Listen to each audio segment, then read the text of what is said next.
संविधान सभा की बनाई हुई अलग अलग समितियां अपने काम में लगी हुई थीं और सरकार को भी इस मुश्किल वक्त में बहुत कुछ संभालना था। इसलिए एक लंबे अंतराल के बाद संविधान सभा फिर मिली 4 नवंबर 1948 को। पर इस बीच हुई एक घटना ने सबको हिला दिया था, राष्ट्रपिता महात्मा गांधी की हत्या।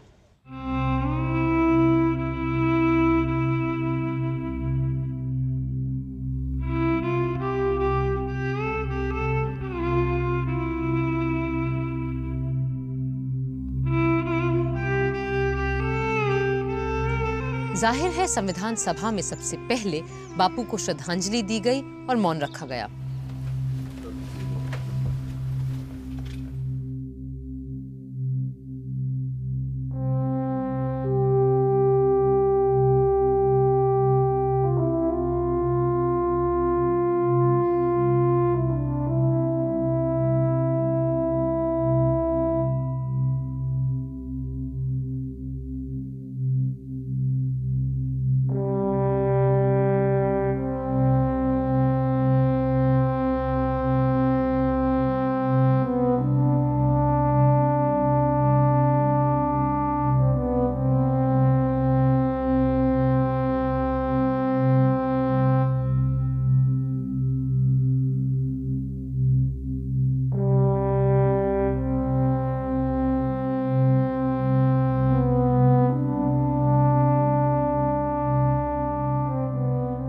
अजीब इत्तेफाक ये था कि इसी बीच कायदे आजम जिन्ना साहब भी नहीं रहे थे।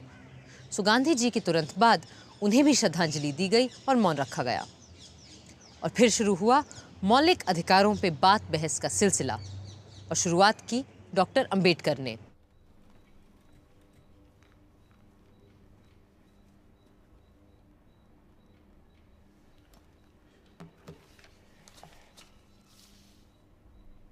The most criticized part of the draft constitution is that which relates to the fundamental rights. It is being said that the fundamental rights are not fundamental unless they are also absolute rights. In the first place, this criticism seeks to distinguish fundamental rights from non-fundamental rights, which is not sound. The real distinction between the two is that non-fundamental rights are created by agreement between parties, while fundamental rights are a gift of the law.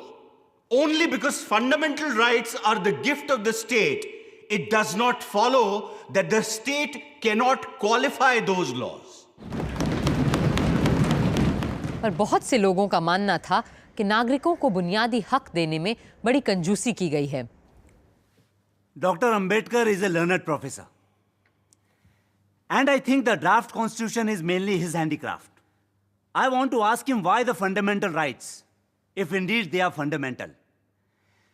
Why are they being qualified by putting so many provisos?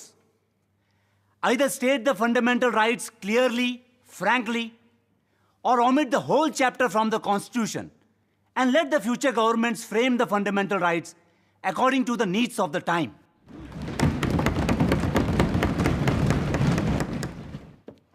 पिछली बैठक में जिन मौलिक अधिकारों को हमने तय किया था, उनके बारे में भी तरह तरह की शिकायतें की जा रही हैं कि हमने लोगों को बहुत कुछ नहीं दिया है। अब उसमें से भी हम कटौती करेंगे तो लोग बुनियादी हकों के नाम लेने पे भी हंसेंगे। जनाब सदर साहब, इजहारे ख्यालात की आज़ादी का वादा किया गया है। मुल्क भर में आने जाने रहने की आज़ादी भी दी गई है और मन मर्जी से ज़मीन जायदाद खरीदने बेचने की आज़ादी भी मिली है। पर हर छूट पे कुछ ना कुछ पख भी लगा दी गई है। कहीं इस बात की रोक है तो कहीं उस बात की टोक। इस सारी रोक टोक की वजह से इस शानदार आइन की शान पे बट्टा लग गया। सदर साहब, पहला हक जो हर बाशिंदे की मांग है वो है उसकी जान की हिफाजत का हक और उसकी आज़ादी का तहफ़्फ़ुज़। इंसान की अगली बुनियादी जरूरत है पढ़ाई लिखाई, जिसका हमारे इस बुनियादी हुकूक में कोई जिक्र ही नहीं है। इसलिए मेरी तजवीज़ है कि बच्चों के पढ़ने पढ़ाने को हम स्टेट की जिम्मेदारी माने और एलिमेंट्री एजुकेशन को हर शहरी के बुनियादी हुकूक में बाकायदा शामिल करें। उस वक्त तो लारी साहब की बात नहीं मानी गई और शिक्षा को मूल अधिकारों की जगह निदेशक तत्वों के तहत रखा गया। पर अब 6 दशकों के बाद शिक्षा हर भारतीय बच्चे का अधिकार है। लारी साहब जहां भी होंगे आज बहुत खुश होंगे। बुनियादी हकों पे बात जारी रखी यूपी के छोटे से कस्बे संडीला से आई बेगम साहिबा एजाज रसूल ने, जो बड़ी सुलझी हुई और ज़हीन औरत थीं। जनाब सदर साहब, ये निहायत ज़रूरी है कि कम से कम कुछ सिविल आज़ादियाँ हर शहरी को ऐसी मिलें जिन्हें छीनना किसी लेजिस्लेटर के लिए भी नामुमकिन हो। इसीलिए हमारे आइन को चाहिए कि वो इन आज़ादियों को हर सूरत महफूज रखे।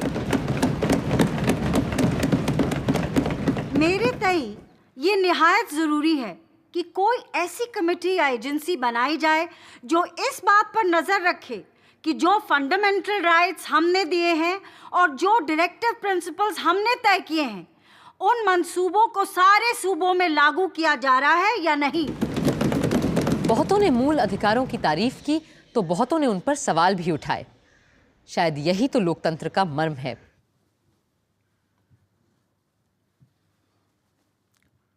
Sir, there are 2 novel things that are not there in any of the constitutions of the world. First of all, the eradication of untouchability.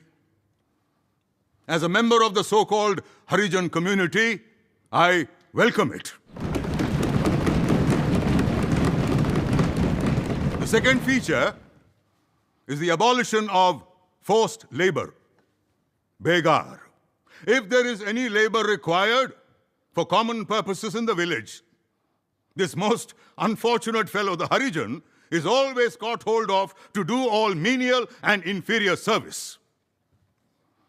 These provisions will empower and integrate a community that has been outside the pale of society. Further protection is being provided by reservations. There are certain sections of people who say that no reservation is required, but all those who have seen the unfortunate plight of my community feel that reservation must be there, as already accepted by the Minorities Committee and also approved by this august assembly. Sir. Shri Mahavir त्यागी हर मसले पर बहुत अलग विचार रखते थे, यहाँ तक कि मूल अधिकारों में माइनॉरिटीज के स्पेशल राइट्स और रिजर्वेशन पर भी। शेड्यूल कास्ट को माइनॉरिटी कहना और मानना बिल्कुल गलत है। वो माइनॉरिटी है ही नहीं, सिर्फ इसलिए कि मर्दमशुमारी में चंद गरीब तबकों की जातियों को एक साथ गिन लिया गया, वो शेड्यूल माइनॉरिटी बनने की बात करने लगे हैं। यह माइनॉरिटी सिर्फ कागजी माइनॉरिटी है और इसे बढ़ावा वो कुछ खानदान दे रहे हैं जो शेड्यूल माइनॉरिटी के नाम पर संसद और असेंबली में अपने लिए सीटें रिजर्व करवाना चाहते हैं। जो सचमुच के माइनॉरिटी थे वो सब सरहद पार करके वहां उस नए मुल्क में जा बसे हैं। सर, अब ना कोई माइनॉरिटी रह गई है और ना अब किसी माइनॉरिटी के लिए कोई रिजर्वेशन रहना चाहिए। और सर, इसीलिए मैं आज हर शेड्यूल कास्ट वाले से, सिखों से, मुसलमानों से, दूसरी माइनॉरिटी वालों से, यहां तक कि हिंदुओं से यह अपील करना चाहता हूं कि अब वो किसी किस्म का कोई रिजर्वेशन ना मांगे। हम एक सेक्युलर स्टेट हैं और इसलिए हमें किसी मजहबी ग्रुप को या किसी जाति को कोई अलग हक देने का अधिकार नहीं बनता। हम किसी को भी दूसरों से अलग नहीं तोल सकते। हमारे लिए सब बराबर हैं।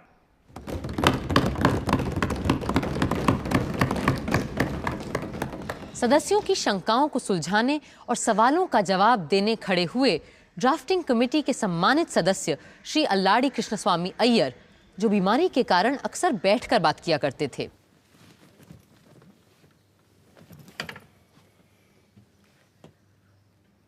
The great problem in providing for and guaranteeing fundamental rights in any constitution is where to draw the line between personal liberty and social control.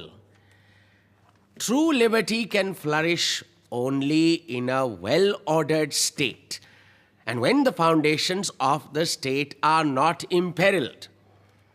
The problem of minorities has been solved by common agreement in a manner satisfactory to the various parties concerned, and the draft constitution merely seeks to give effect to the agreement reached.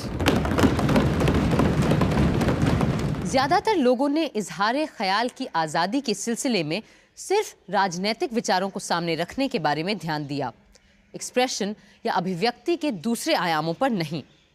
उपाध्यक्ष महोदय, clause 13 को अगर रास्ते पे चलने वाला आदमी भी पढ़े तो समझेगा कि देश के अंदर स्वराज आ गया है और हर इंसान को इसमें फ्रीडम मिल गई है। मगर आगे चलकर सब क्लॉज 2, 3, 4, 5 और 6 को वो पढ़े तो वो समझ लेगा कि देश के अंदर अभी स्वराज नहीं आया है। इस हाउस के बहुत सारे सदस्य जानते हैं कि सन 1941 में फ्रीडम ऑफ स्पीच और एक्सप्रेशन के लिए महात्मा गांधी जी के नेतृत्व में हम लोगों ने व्यक्तिगत सत्याग्रह किया था और इस देश के हजारों नहीं लाखों लोगों को जेल के अंदर सड़ना पड़ा था। उस समय हम ये सोच रहे थे कि जब हमारा राज आएगा तो इस देश के हर नागरिक को फ्रीडम ऑफ स्पीच और एक्सप्रेशन मिलेगी। मैं आपको बताना चाहता हूं कि प्रांतीय सरकारों ने अभी बहुत से कानून बनाए हैं कि लोग आपस में बातचीत नहीं कर सकते और 5 या 7 आदमी इकट्ठा नहीं हो सकते, और जैसा ये क्लॉज इस समय है उसी तरह से अगर पास हो गया तो सब समाप्त हो जाएगा। वहीं सेठ दामोदर स्वरूप ने प्रेस की आजादी की बात भी उठाई। सर, यह आर्टिकल जिस तरह यहां आया है उसे बड़ी गड़बड़ तरह से लिखा गया है। एक बात जिसका यहां कोई जिक्र ही नहीं है वो है प्रेस की आजादी। मेरे ख्याल से महोदय यह तर्क दिया जाएगा कि प्रेस की आजादी भी क्लॉज ए में ही निहित है, जिसमें बोलने और अभिव्यक्ति की आजादी की बात कही गई है। पर महोदय, मेरा कहना है कि आज का युग अखबार का युग है। प्रेस प्रतिदिन शक्तिशाली होता जा रहा है, इसलिए यह आवश्यक है कि हम प्रेस की आजादी की बात अपने संविधान में साफ साफ और अलग से लिखें। सिर्फ प्रेस ही नहीं, आज टीवी और इंटरनेट में भी इजहार ख्याल की आज़ादी पर सवाल उठते रहते हैं। संविधान बनाते समय ही कॉन्स्टिट्यूशन को बनाने की लंबी प्रक्रिया के बारे में शंकर्स वीकली में छपे एक कार्टून को लेकर अभी हाल ही में कुछ लोगों ने अभिव्यक्ति की आज़ादी पर प्रश्न चिन्ह लगा दिए। हालांकि तभी प्रोफेसर के.टी. शाह जैसे विद्वान ने किसी भी माध्यम में अभिव्यक्ति की आज़ादी को सुरक्षित रखने की तरफ सबका ध्यान आकर्षित किया था। I beg to move that citizens shall have right to freedom of speech and expression, of thought and worship, of press and publication. Sir, मुझे नहीं पता कि बोलने की स्वतंत्रता को अभिव्यक्ति की स्वतंत्रता से अलग क्यों रखा गया है। मेरे विचार में तो बोलने और अभिव्यक्ति की आज़ादी एक दूसरे के बराबर की चीजें हैं। हाँ, पर शायद ऐसा इसलिए किया गया हो कि अभिव्यक्ति के दायरे में तस्वीरें और अन्य कला माध्यमों की चीजें भी आ जाती हैं जो शब्दों से अलग और बढ़कर हैं। पूरी बहस का जवाब देने खड़े हुए doctor Ambedkar. It has been said that the fundamental rights do not speak of the freedom of the press. In my judgment, the press has no special rights which cannot be exercised by the citizen in his individual capacity. The editor of a press or manager are all citizens, and therefore, when they choose to write in newspapers, they are merely exercising their right of expression.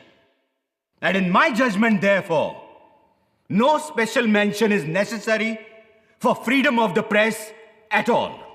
अगर अधिकतर लोग आम आदमी की सोच रहे थे, तो कुछ लोग आदमी से ज्यादा औरतों की सोच रहे थे, और शायद जरूरत से भी ज्यादा।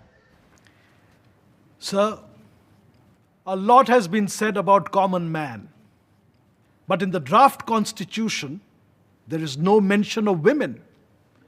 I think the peculiar composition of the drafting committee, which consisted of people who have no domestic relations with women, made them nervous about touching on that point.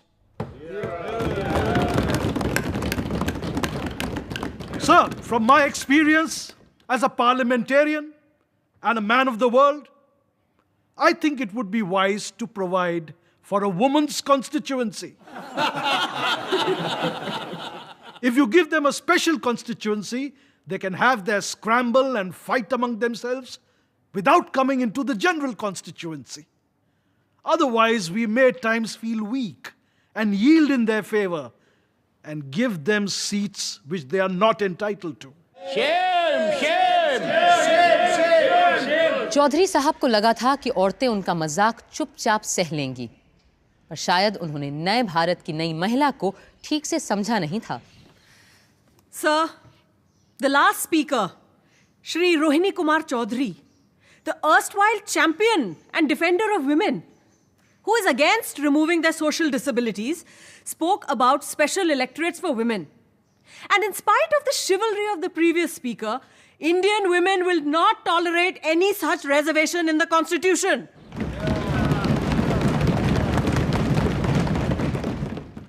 जनाब, एक औरत होने के नाते मुझे सबसे बड़ी मसर्रत ये है कि हमारे आइन में सेक्स की बुनियाद पे मर्द औरत के बीच कोई भेद नहीं किया गया है, और मुझे यकीन है कि आने वाले वक्त में हमारे देश की औरतें नए संविधान से बराबरी के बर्ताव का पूरा भरोसा रख सकती हैं।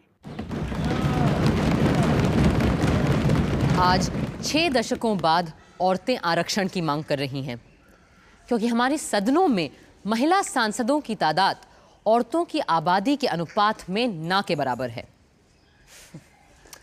आगे चलकर संविधान सभा में बात जब शस्त्र रखने के हक को लेकर हुई, तो केवल सिखों को किरपान रखने का अधिकार मिला।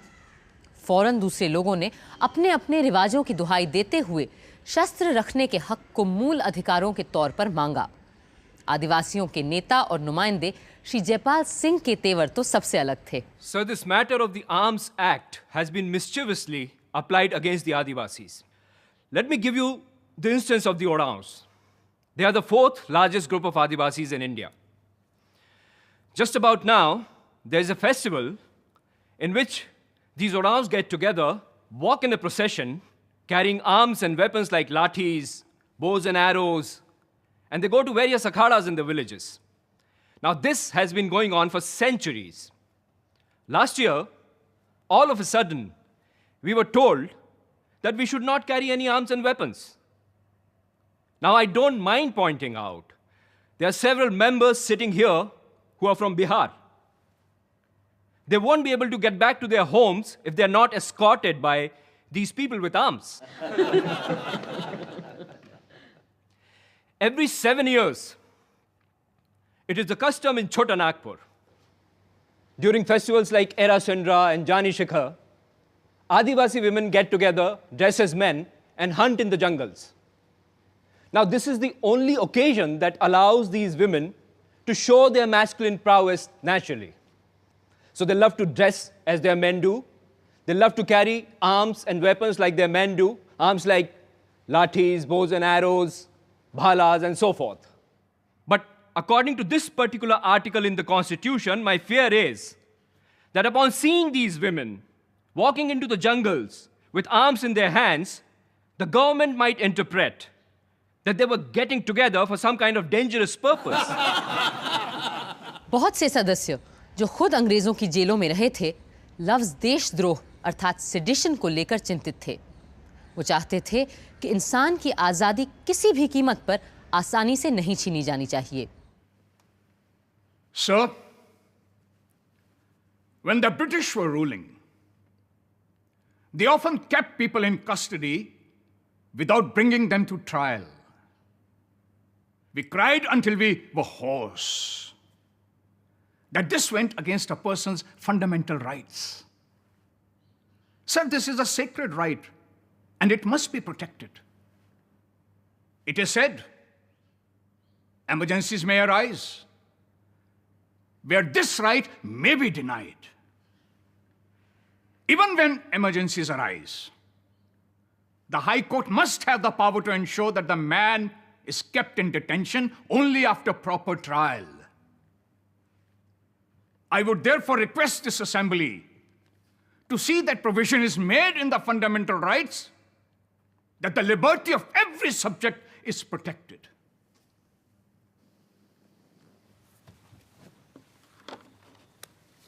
महोदय, हमारे यहाँ जो फौजदारी कानून है, उस कानून में दफा 124A कब लगाई गई थी, उसका मैं यहाँ के माननीय सदस्यों को स्मरण दिलाना चाहता हूँ।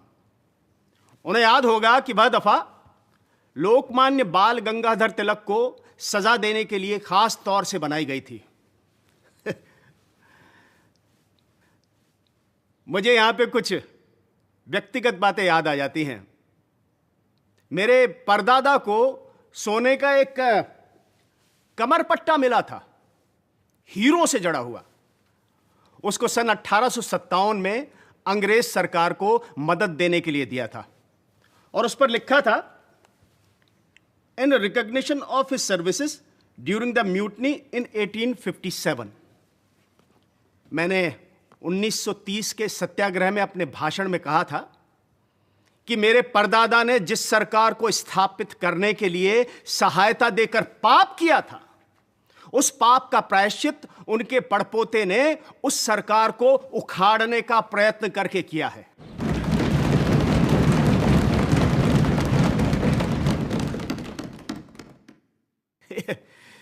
इस पर मेरे ऊपर 124A में मुकदमा चलाया गया और 2 वर्ष के लिए मुझे कड़ी सजा दी गई। कहने का मतलब यह है कि इस सभा के अनेक ऐसे सदस्य हैं जिनको इस 124A धारा के अनुसार सडिशन में न जाने कितनी बड़ी बड़ी सजाएं दी गई थी। बड़ी खुशी की बात है कि हमको जब freedom of speech and expression इस उपधारा में दी जा रही है और अब इसमें से सडिशन शब्द को भी उखाड़ फेंक दिया जाएगा।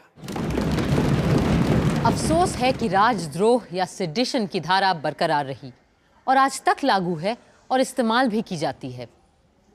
उधर एडवाइजरी कमेटी में 2 दिन, सब कमेटी में 11 और संविधान सभा में पूरे 25 दिन के बहस मुबाहिसे गिले शिकवे के बीच हमारे मूल अधिकार तय हो ही गए और हर नागरिक को मिला समता, स्वातंत्र्य, संस्कृति, शिक्षा, जायदाद, शोषण से मुक्ति और संवैधानिक उपचार का अधिकार।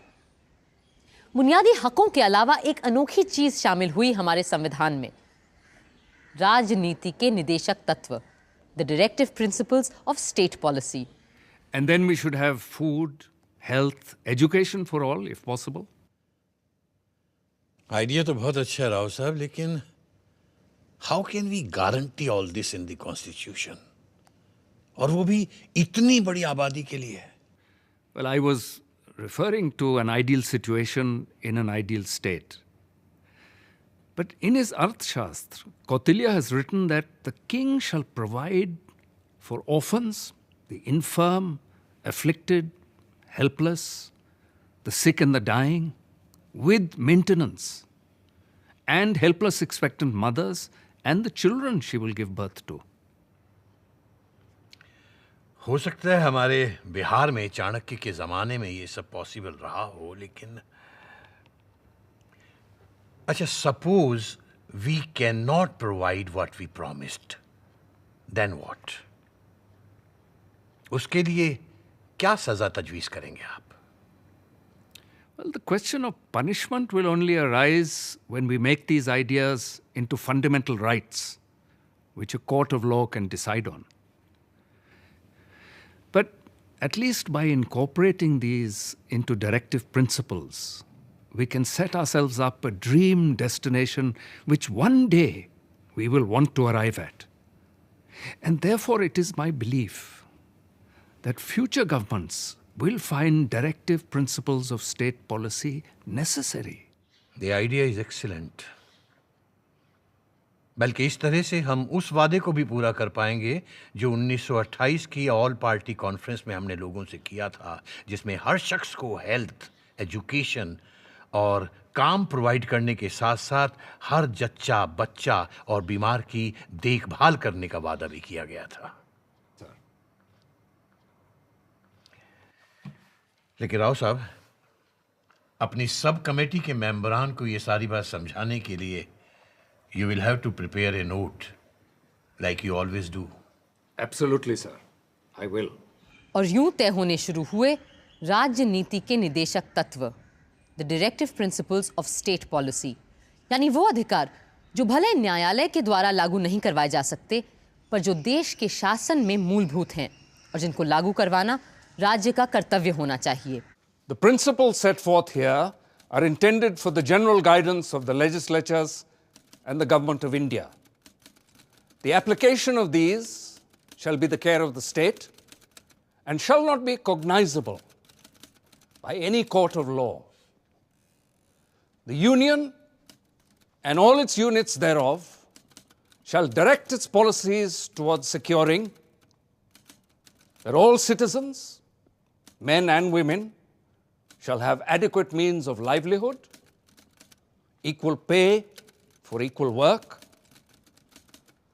that all workers, children, and women shall not be abused and exploited because of economic necessity, that the ownership and control of material resources of the community are so distributed as best to subserve the common good. और हर मजदूर को, वो चाहे कारखाने में काम करता हो या खेत खलिहान में, इतना रोजगार तो मिलना ही चाहिए कि वो अपना जीवन यापन कर सके और ढंग की जिंदगी जी सके, जहां उसे समाज और संस्कृति से जुड़ने की फुर्सत भी मिले। और ये कि विवाह सिर्फ औरत और मर्द दोनों की हामी से ही हो और वैवाहिक जीवन में दोनों की बराबरी की मर्जी चले और दोनों के समान अधिकार हों। ये शायद संभव न हो पाए क्योंकि हमारा समाज अभी इतना विकसित नहीं है कि the directive principles of state policy एक कुतुबनुमा की तरह हमें बताते रहते हैं कि देश और समाज को आदर्श रूप से किस दिशा में जाना चाहिए। इन दिशा निर्देशों पर भी बहुत सोचा संविधान सभा के सदस्यों ने। The state shall make no discrimination against any citizen on grounds of religion, race, caste, and language. And what about sex? What sex? Gender. I want the word sex also to be included here. असमानता हटाने की बात करते वक्त आप लोग औरत और मर्द के बीच की असमानता हटाने की बात करना क्यों भूल जाते हैं? Then we can say that no discrimination shall be made on grounds of religion, race, caste, language, and sex. But discrimination for women means discrimination against men, isn't it? But how? Suppose you have a park solely for women, which is paid for by public funds, then it will be considered illegal if you say no discrimination shall be made on ground of sex. Yes. For example, we cannot make a tank only for Muslims. It will be illegal because it discriminates on grounds of religion. आप ये कहना चाह रहे हैं कि कल से सिर्फ औरतों के लिए पार्क, तालाब, घाट, कुएं सब बंद कर दिए जाएंगे? If we have to provide for women some separate institutions, then the use of the word sex in this clause would make it difficult. तो फिर हटा दीजिए इसे। पर कम से कम हम औरतों के लिए अलग संस्थाएं, घूमने फिरने, उठने बैठने की जगहें तो रहने दीजिए। जायदाद और अपनी मर्जी से शादी के मसले में तो आप पहले से ही हमारे हक छीन चुके हैं। और तो और विवाह में मर्द और औरत दोनों की सहमति जरूरी हो, मेरी इस तजवीज़ को भी आप लोगों ने ताक पर रख दिया है। You have removed my clause on the right to marriage by mutual consent. आखिर औरतों को चाहिए क्या? अगर आप लोगों को मर्दों से बराबरी चाहिए तो वो तो अब सब बराबर हैं ही। अब आपको बराबरी भी चाहिए और ऊपर से खास अधिकार भी चाहिए। मेरी तो समझ में नहीं आता कि आखिर औरतों को चाहिए क्या। I, for one, do not complain about their attitude. I agree with your attitude, madam. Thank you. If you allow us to change this clause to read as follows. The state shall make no discrimination on grounds of religion, race, caste, and language, provided that nothing contained in this clause shall prevent separate provisions being made for women and children. I have no objection to that. Then, shall we accept this clause as amended? Accept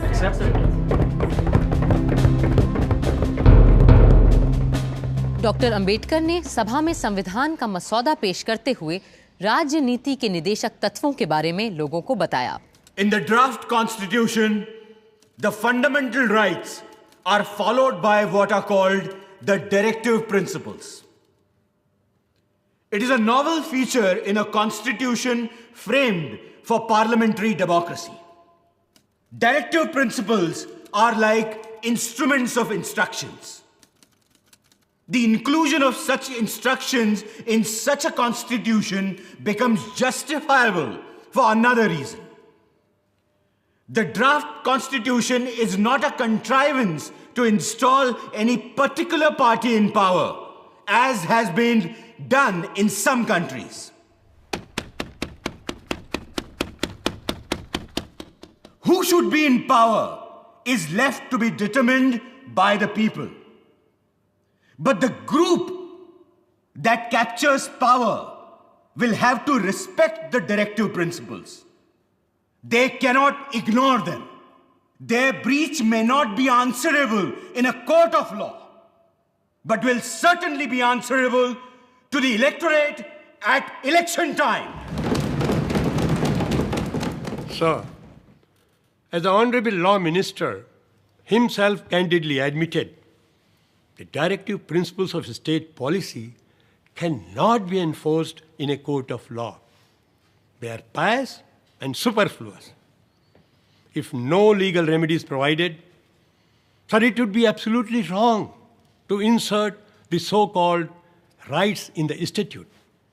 I submit, if these principles of purely directive character be at all introduced in a statute, then I think there are other principles also which should equally be introduced. Say, for instance, don't ill-treat your neighbor. Don't tell a lie. There are 10 commandments in the Bible. Then there are other commandments in various other religions. And from practical life, they should also be introduced on the same principles.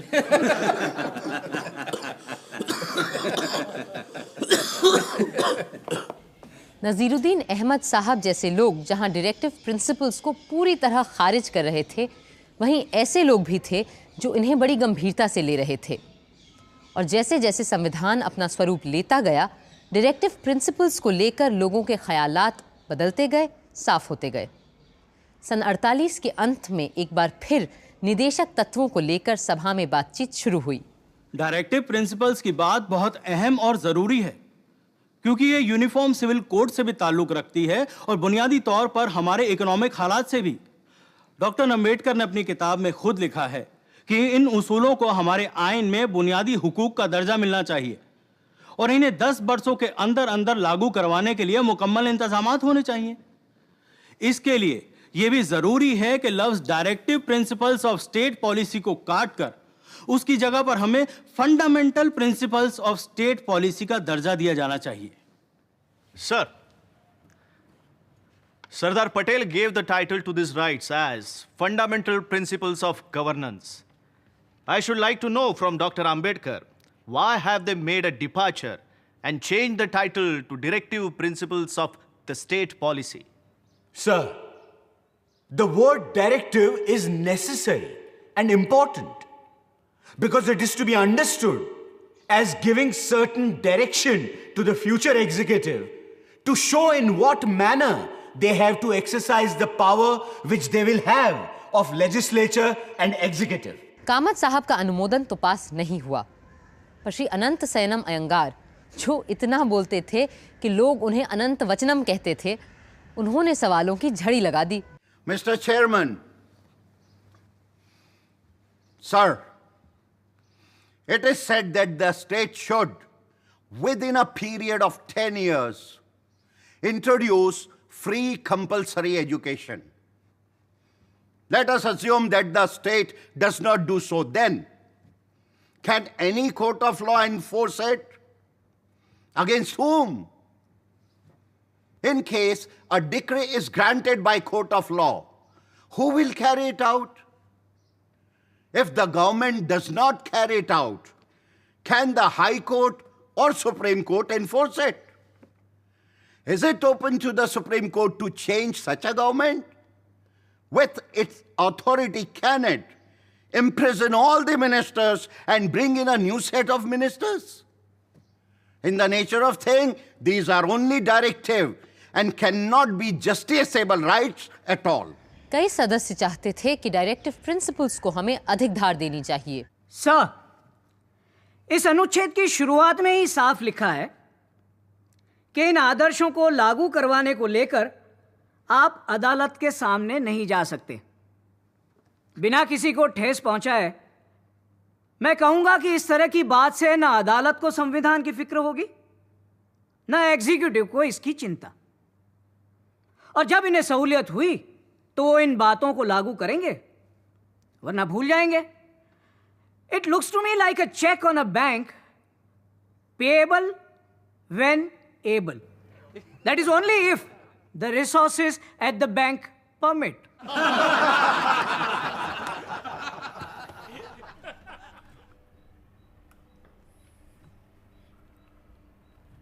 यह हमारे संविधान का एक बहुत ही अहम मुद्दा है और ये सिद्धांत हमें बार बार उन उसूलों की याद दिलाते हैं जो हमारे संविधान में शुरुआत से ही हैं, उसकी आत्मा में ही बसे हैं।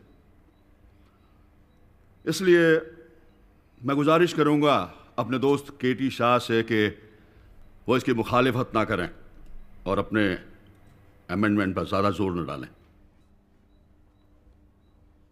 कुछ लोग इन डायरेक्टिव प्रिंसिपल्स को एक खास राजनीतिक रंग देना चाहते थे। सर, ये जग जाहिर है कि हमारा जो समाज है उसे एक पूंजीवादी समाज ही कहा जाएगा और इस समाज में शोषण करने वाले और शोषण सहने वाले दोनों एक साथ रहा करते हैं। इसमें शोषण करने वाले स्पष्ट है कि शोषित वर्ग को दबाकर ही रखते हैं। इस किस्म के समाज में असली जनता की भलाई न हो पाएगी न कायम रहेगी। उनकी भलाई तभी संभव हो पाएगी जब शोषण करने वाले वर्ग को ही समाप्त कर दिया जाए, और यह तभी मुमकिन होगा जब हम स्थापना कर सकें एक समाजवादी गणराज्य की। कईयों को यह सूरत बिल्कुल मंजूर नहीं थी। सर, क्या इन प्रिंसिपल्स का मकसद यह है कि इस मुल्क की सियासी पार्टियों को किसी खास तरह के उसूलों और सियासी प्रोग्राम तक महदूद रखा जाए? इसे जमहूरियत नहीं कह सकते, खास तौर से वो जमहूरियत जिसका हमारे यहां तस्वुर किया गया है, यानी पार्लियामेंट्री डेमोक्रेसी, जिसमें आवाम की तरफ जवाबदेही होती है। यह कॉन्स्टिट्यूशन महज एक फरमा है जिसे जो भी पार्टी सरकार की जिम्मेदारी संभाले इस्तेमाल कर सकती है ताकि वो अपने प्रोग्राम, ख्यालात और उसूलों के मुताबिक उसे ढाल सके। शराब और नशेबंदी को लेकर बड़ी स्पिरिटेड नोकझोंक हुई सदन में, क्योंकि वहां दोनों किस्म के लोग मौजूद थे, पीने वाले और शराब से नफरत करने वाले। ऐसे में लोगों का थोड़ा बहुत बहक जाना तो लाजमी था। मुझे हैरत है कि जिस तरह से हमने अपना आइन लिखा है, इसमें नशाबंदी, दारूबंदी और शराब बेचने बनाने के बारे में कुछ कहा ही नहीं गया है।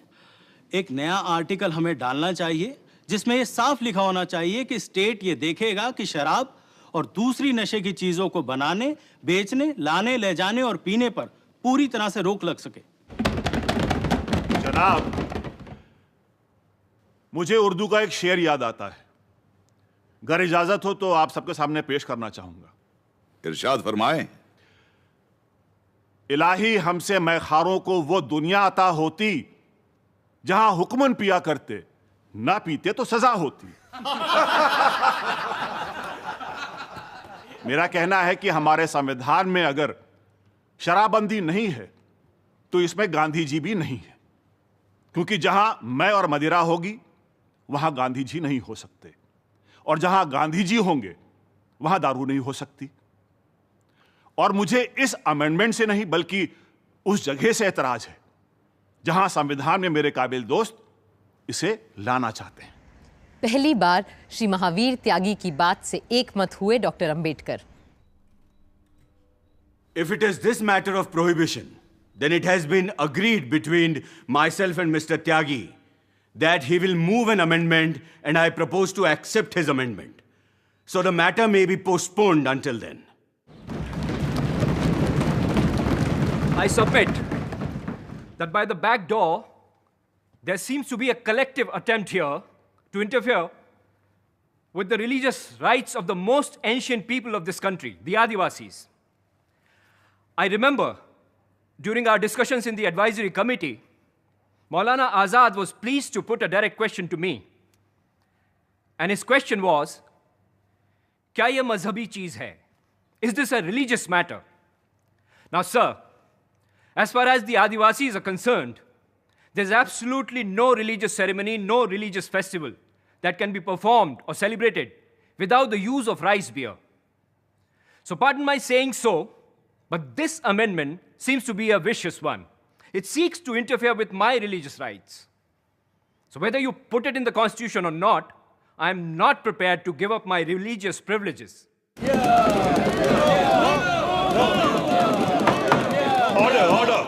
पर इन सब बातों के बीच एक बड़ी अजीबोगरीब आवाज उठ खड़ी हुई। उड़ीसा से आए थे श्री लक्ष्मी नारायण साहू। माननीय उप प्रधान जी, पहले श्री जयपाल सिंह जी ने जो फरमाया है कि आदिवासियों में ये ड्रिंक बहुत चलती है, तो वो तो ठीक है, लेकिन सबसे पहले मैं एक बात कहना चाहूँगा कि आदिवासी जो ड्रिंक करते हैं वो दूसरे तरीके की होती है। वो तो हम लोगों के उड़ीसा में एक वृक्ष है जिसका नाम सलब है, उसका ड्रिंक थोड़ा सा धीमा करता है लेकिन उनको पागल नहीं बनाता। अब जिस दिन से इस हिंदुस्तान में, जैसा माननीय केशव चंद्र सेन ने कहा है, the two great gifts of Britishers to India are on the one hand the Bible and in the other hand the bottle. Shri Jaipal Singh जैसे लोग जो रिलीजियस फ्रीडम की बात करते हैं वो ऐसा मत कहें। हमारे देश में सती की रिलीजियस फ्रीडम थी, वो आज कहाँ चली गई? हमारे आदिवासियों में ह्यूमन सेक्रीफाइस जायज़ थी, लेकिन आज वो बुरी प्रथा मिट गई। आज गवर्नमेंट हमें ह्यूमन सेक्रीफाइस नहीं करने देती, और जो आदमी स्कूल में पढ़ने जाए उसे दारू नहीं पीनी चाहिए, क्योंकि पढ़ना और दारू पीना दोनों अलग अलग करना चाहिए। जो आदमी पढ़ता है वो दारू नहीं पीता। डॉक्टर अंबेडकर को ही पीने वालों और न पीने वालों में बीच बचाव करना पड़ा।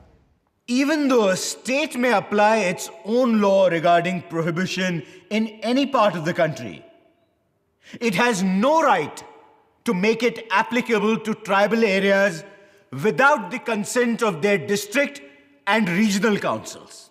गो रक्षा को लेकर बहुत से सदस्य बड़े बेचैन और उत्तेजित थे, और जब पंडित ठाकुर दास ने प्रस्ताव रखा कि दूध देने वाली गायों और उनके बछड़ों के वध का निषेध होना चाहिए, तो सेठ गोविंद दास फौरन उछल गए। महोदय,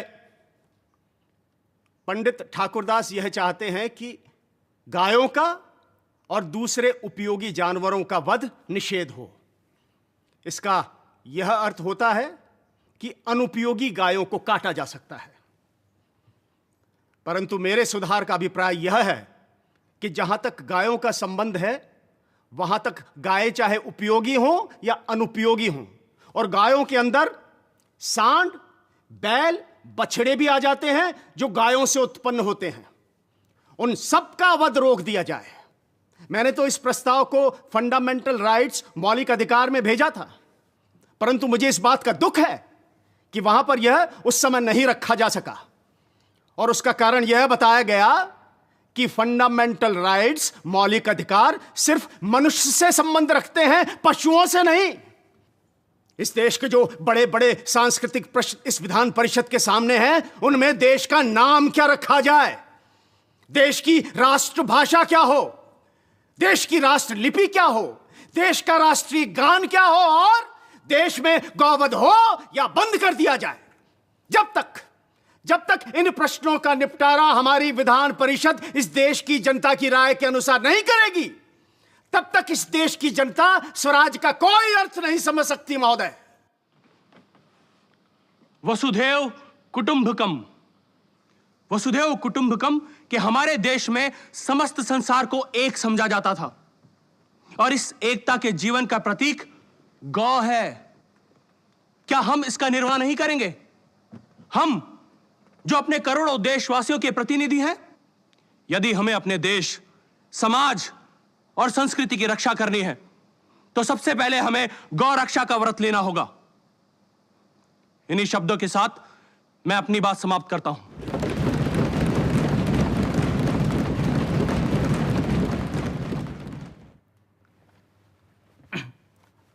महोदय, कुछ लोग मेरे पास आए और बोले आप गायों को बचाना चाहते हैं और चाहते हैं कि गौ रक्षा को संविधान के मौलिक अधिकारों में शामिल किया जाए। तो ये मौलिक अधिकार इंसानों का अधिकार होगा या गायों का संवैधानिक अधिकार माना जाएगा? मैंने उन्हें जवाब दिया और कहा, मान लो कि बात अगर गाय की नहीं तुम्हारी मां को बचाने की होती तो तुम उसे किसका मौलिक अधिकार कहते?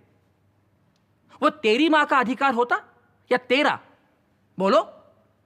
मेरे लिए मेरी मां की रक्षा, मेरी पत्नी की रक्षा, मेरे बच्चों और परिवार की रक्षा उसी तरह मेरा मौलिक अधिकार है जैसे कि गाय की रक्षा। किंतु प्रोफेसर के.टी. शाह जैसे धीर गंभीर लोग किसी एक छोटे से नुक्ते को लेकर नहीं बल्कि देश की बड़ी तस्वीर को लेकर चिंतित थे। सर, इंडिया को एक सोशलिस्ट संघ कहना कतई सही नहीं होगा। मुझे तो लगता है कि हम और चाहे कुछ भी हो, सोशलिस्ट यानी समाजवादी तो है ही नहीं।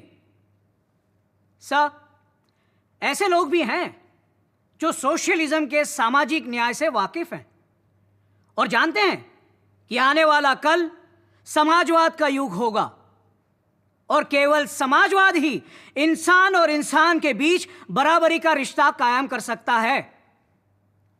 सर, केवल समाजवादी एक ऐसी व्यवस्था है जिसमें मनुष्य को उसके नैसर्गिक अधिकार मिलेंगे और हर आदमी दूसरे के बराबर होगा और हमारे जीवन से वो सारी झूठी बाधाएं, रिवाज, रस्में, कानून सब खत्म हो जाएंगे जिनमें चंद लोगों के फायदे के लिए इंसान ने खुद अपने आप को जकड़ रखा है।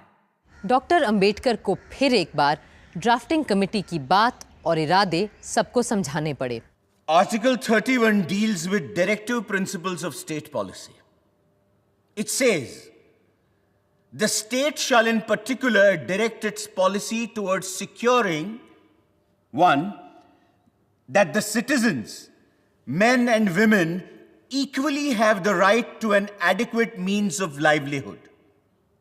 2, the ownership and control of the material resources of the community are so distributed as best to subserve the common good. 3, the operation of the economic system does not result in the concentration of wealth and the means of production to the common detriment. 4, that there is equal pay for equal work for both men and women. There are some other items more or less in the same strain. What I would like to ask is this. If these directive principles to which I have drawn attention are not socialistic in their direction and content, I fail to understand, can socialism be any more than this? अधिकतर संशोधन खारिज कर दिए गए और doctor Ambedkar का रखा प्रस्ताव पास हो गया, पर सारे मूल अधिकारों और दिशा निर्देशों के अलावा हर नागरिक अपने कर्तव्य को भी तो जाने और पहचाने, इस मुद्दे को उठाया प्रोफेसर के.टी. शाह ने। साहब, एक चीज ऐसी है जिसे इस वक्त भी संविधान लगभग बन चुकने के इस मोड़ पर भी मैं सभा के सामने लाना चाहता हूं। हमने संविधान में बार बार अपने हकों की बात की है, केवल अधिकारों की, जबकि अपने कर्तव्यों के बारे में हमने पूरे संविधान में एक शब्द भी नहीं कहा है। मैं इस सभा के सामने साफ कहना चाहूंगा कि एक विचारशील व्यक्ति, समाज, सदन के नाते अपने केवल अधिकारों की बात करते रहना और एक नागरिक के नाते, समाज, संघ और देश के नाते अपने कर्तव्यों को भूल जाना सही नहीं है। मैं तो कम से कम यही कहूंगा कि एक नागरिक के प्रति राज्य के कर्तव्य जितने जरूरी हैं उससे कम जरूरी नहीं है राज्य के प्रति नागरिक के कर्तव्य। हमें उनको भी अपने संविधान में फौरन शामिल करना चाहिए। पर नागरिक के कर्तव्यों को हमारे संविधान का हिस्सा बनने में थोड़ा वक्त लगा और संविधान बनने के पूरे 25 साल बाद जब श्रीमती इंदिरा गांधी ने संविधान में बहुत से बदलाव किए, उसी वक्त हमारे मूल कर्तव्यों को भी संविधान में शामिल कर लिया गया। क्या आप जानते हैं हमारे मूल कर्तव्य क्या क्या हैं? चलिए मैं आपको उनका सार बताती हूं। 1. संविधान का पालन, उसके आदर्शों और चिन्हों का आदर। 2. राष्ट्रीय आंदोलन के आदर्शों का पालन। 3. राष्ट्र की प्रभुता, अखंडता, एकता की रक्षा। 4. देश की रक्षा और सेवा। 5. धर्म, भाषा, प्रदेश, वर्ग से परे सभी की समरसता और समानता की भावना का निर्माण। 6. हमारी गौरवशाली संस्कृति का सम्मान और रक्षण। 7. प्रकृति पर्यावरण का रक्षण और संवर्धन। 8. वैज्ञानिक दृष्टिकोण और मानववाद का विकास। 9. हिंसा का त्याग और सार्वजनिक संपत्ति की सुरक्षा। 10. व्यक्तिगत और सामूहिक रूप से उत्कर्ष की ओर गमन। 11. माता पिता संरक्षक के रूप में बच्चों के लिए शिक्षा विकास की जिम्मेदारी। गाड़ी चाहे कितनी भी उम्दा क्यों ना हो, उसे चलाने वाला ड्राइवर ही सफर को अच्छा, बुरा, महफूज या खतरनाक बना देता है। इसी तरह कोई भी संविधान उतना ही अच्छा या बुरा हो सकता है जितना उसको पालन करने वाले बनाएं।